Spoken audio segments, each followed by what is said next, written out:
Mr. Anderson Podcast.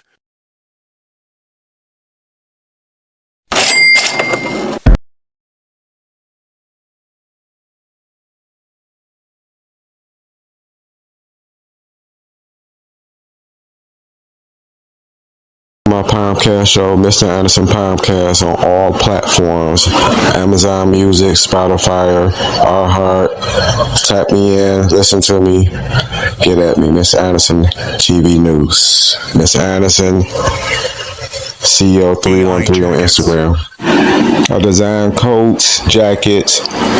Just the jacket you see right here. I do body oils, air fresh, homemade candles, and I'm AI jackets out now.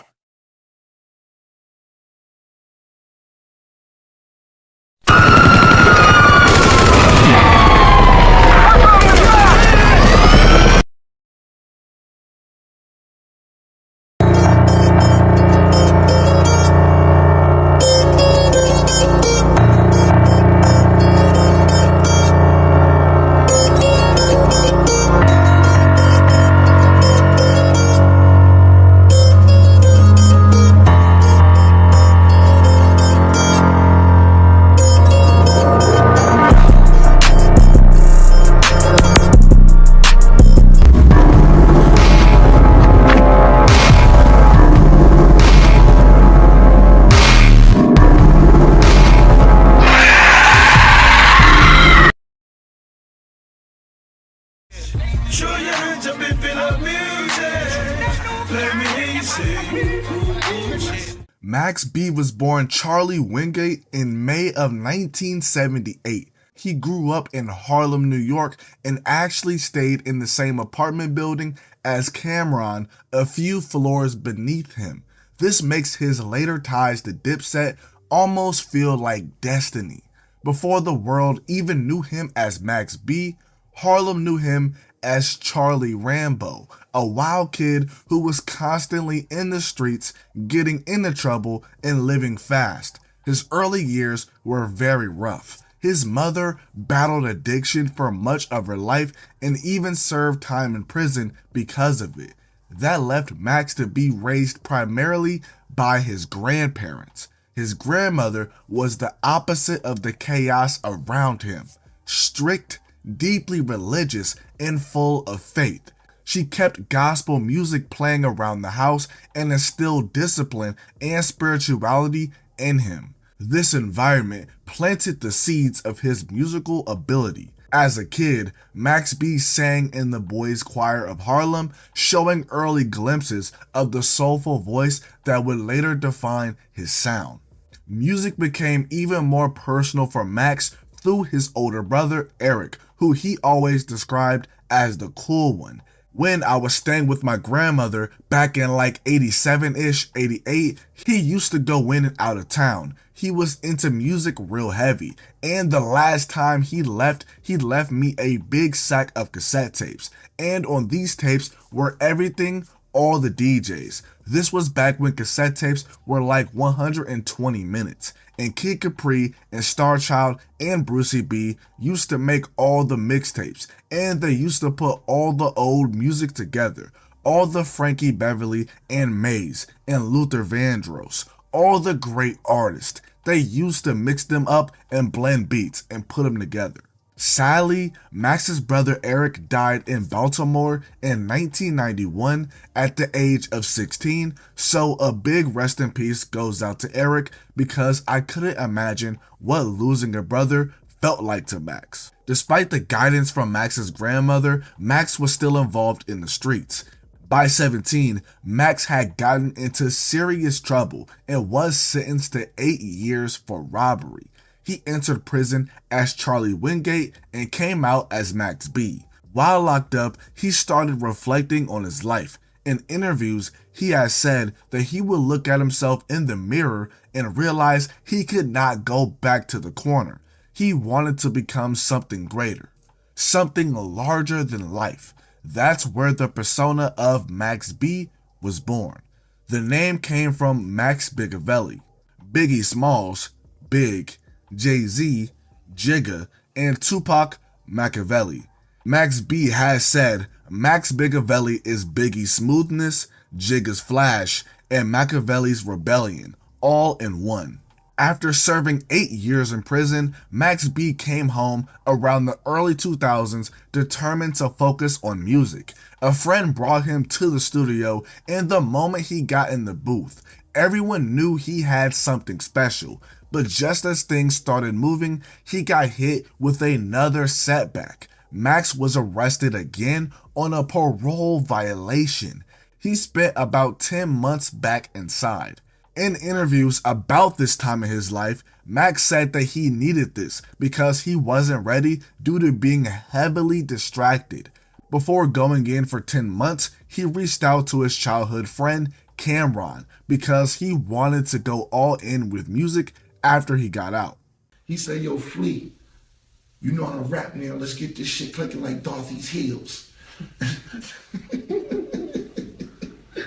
said, yo, I laughed like that because I couldn't take him seriously. Because this is my man. He from my building. I'm like, you rap now, Max? I mean, Charlie? He like, yeah. My name is Bigavelli.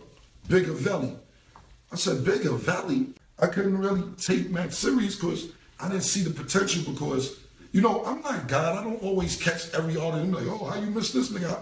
I just didn't see it because I fuck with him. And I didn't hear him rap at that time. I never heard him rap. So I guess Jim, some type of way, got with Max. I don't know how Mike Bruno got with Jim and they got together. So Jim called me like, yo, I'm gonna fuck with Max B. And I was like, yo, guy, do your thing. I didn't know it would be this type of situation. I'm just being totally honest. I didn't know.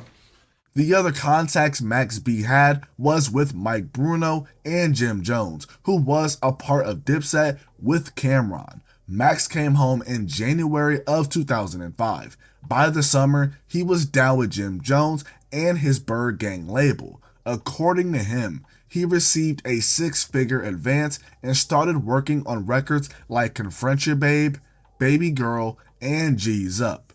Make a pump crack, ride shotgun in the 8 slump back.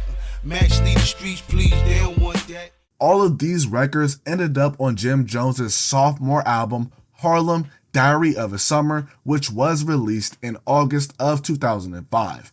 It peaked at number 5 on the Billboard 200, selling 74,000 copies in its first week. Max B's smooth singing, melodic hooks, and wavy delivery gave Jim's sound a new edge. Soon after, Max was featured on Cameron's diss track against Jay-Z, You Gotta Love It, and in that same year, he released his own debut mixtape, $1 Million Baby, in 2006.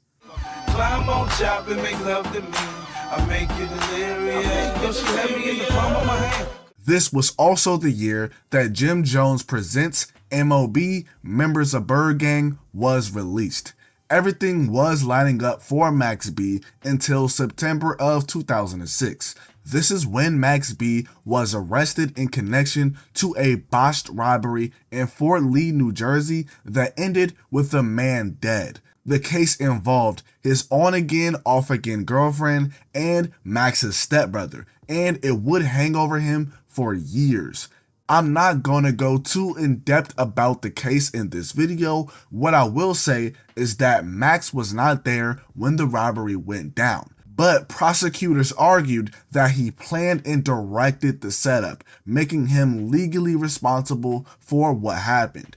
While Max sat in jail awaiting trial, Jim Jones's single We Fly High exploded. It was released in October of 2006. It peaked at number 5 on the Billboard Hot 100, and the Ballin' Dance became a cultural moment.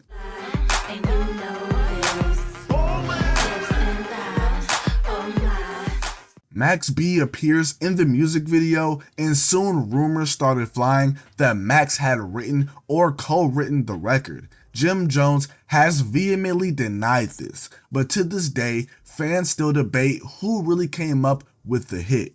Besides We Fly High, there's rumors that Max B and fellow Bird Gang member Stack Bundles wrote material for Jim Jones, but this is also something that Jim Jones denies. Why would you even ask me that? Max B never wrote 1 ounce of my music, nor has Stack Bundles, nor has Cam, nor has anybody in my whole life. You can't allude to what you hear out there if you don't know it for sure. Nobody writes my music at all. If you really want to know, I have ghostwritten a lot of music for a lot of other people, including the name you just said. If you really want to get technical, but that's neither here nor there. When Jim Jones released his 3rd album, Hustlers POME, in November of 2006, Max B was all over this project. He appears on 7 out of the 20 tracks on it. Forget about me. I know. Won't stop. Nobody that's in the blow. By 2007, Max B was out on $1.5 million bail, which he said he scraped together by selling his publishing rights. My manager, my current manager now, her name's Jalay Moore. She bailed me out. How much was your bail? It was 1.5, but then when we came up with it, they made us go back in and put up another joint, so it really came out to $2 million. Okay. But it was 1.5. So where was Jim? It was $2 million. It was $2 million of property, and then I needed like 10% cash of that. So we came up with like 6% cash of that. That's what Jim came in. But he didn't pay. That wasn't his cash. Like I had to give up songs for that cash in exchange. Well, wait a minute. So what was the video with him counting the money, saying he was about to That go there? was the 10% worth of cash he was coming to get me with. I know you don't think he was counting $2 million. It's not right there with no money machine, like right there before he was. It looked like juicy like that, but that's how he make it look like it's extra. But you know. Are you cool with him? Are you cool with him? No. How'd it go from? I wouldn't say that. How'd it go from sweet to sour so quick though? Cause dudes don't care about me. Dudes want me to work for free, and I got responsibilities. Like I'm 30 years old, you know what I'm saying? I got a son. Like I need money too. Like dudes want me to work for free. You know, dudes got accustomed to that. You know what I'm saying? When I came home, I had a little buzz. Dudes like, yo, Max, man, what's up? Like you gonna go back to working for this? How long were you in jail? On this one? Yeah. But the success of We Fly High changed the dynamic between him and Jim Jones. Max felt underappreciated and underpaid, claiming he was only getting $300 a show while helping write and perform Jim and Bird Gang's biggest songs. They was under this impression. I think they all adopted this from Cameron. They were all into this impression that the new guys must pay the dues and they don't deserve this. And when they go out on a show, they only get $300. I'm like, what the F? Are you effing kidding me? I'm like, number 1, I do all the effing records around here. Number 2, all the records we producing in the studio, these are effing singles you putting out. Radio spins. Where's my stuff? Why when I go perform at a show and you making excess amount of dollars, you making 10, 15 grand? How the F is you giving me $300? I'm doing 8, 9 effing songs. I'm out here sweating too. When you got drama and beef in different cities and MFers is throwing chairs on the stage, they throwing that ish at me too. I want money. This is what all the beef starts stemming from. I always needed money. I'm like, I need money. I can't live off $300. Nah, man, you gotta pay me accordingly or let me make my own money. Let me get my own manager or assistant. Let me book my own stuff. I'm the cheese on the text, choke, strapping, screaming, I'm so high. Max felt that Jim Jones was trying to hold him back, while Jim reportedly saw Max as unpredictable and difficult to manage. Then tragedy hit when Stack Bundles was taken out in his neighborhood of Far Rockaway, Queens in 2007. Max took the loss hard. He believed Bird Gang could have been the next G Unit or D Block if egos had not gotten in the way. By 2008, Max B officially left Bird Gang and began working with French Montana, who was running the Cocaine City DVD series at the time. French said aligning with Max gave him credibility and reach because Max B was the hottest in the streets. That same year, Max B launched his own collective, Gain Green. This is also the year that Max adopted the strategy of literally flooding the streets with music. He dropped about 9 projects in total, and that's not counting how many features he did. He also signed a 3-album deal with Amalgam Digital. When the deal was announced, the beef between Jim Jones and Max B got extremely personal. Max alleged that Jim Jones' longtime girlfriend Chrissy, quote unquote, touched it in Miami. Shout out to Chrissy, I love you, baby. She touched it in Miami. This made the beef between Jim Jones and Max extremely personal, as Max B dissed the couple pretty much any chance he got, accusing Chrissy of infidelity. Miami, she touched it in Miami. Told me an opium, she love it in her family. Another point of contention in their beef is that Max B clowned Jim Jones for not having as much success with Bird Gang after he left. Max B and French Montana hilariously clowned their 2008 album, only selling 16,000 copies in its first week. That shit went treadmill. Doing the whole Treadmill. 16,000 the first week. Shit went nowhere fast. Max also felt that Jim tried to replicate his style in his music. One song that a lot of people point to, which has gained a lot of traction the past year due to becoming sort of a meme, is the song More Than a Hustler. Can't tell me about no hustler. I'm stunting on these bras. But Max B was really in an awful position because though he left Bird Gang, Jim Jones still owned his publishing. MaxiPad, he's like Finding Nemo right now. Where is that stuff? Actually, he is on the shelf right now, next to my Nike boots. We ain't never letting him come out. This furthers the accusations that Jim Jones was blackballing Max B.